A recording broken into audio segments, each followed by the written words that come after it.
The gravest injustice is to punish a person who did not commit the sin.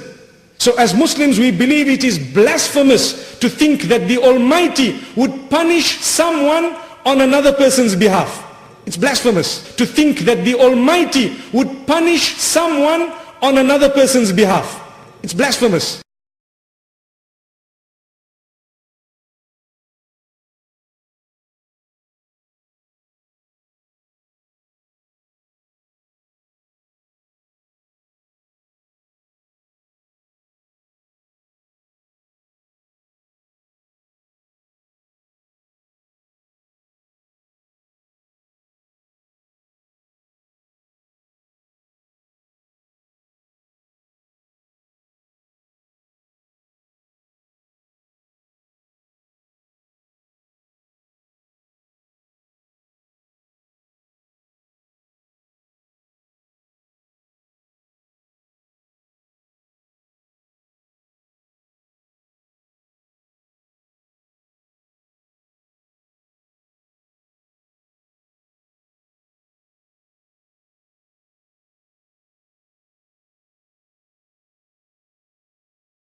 That is injustice. So many contradictions.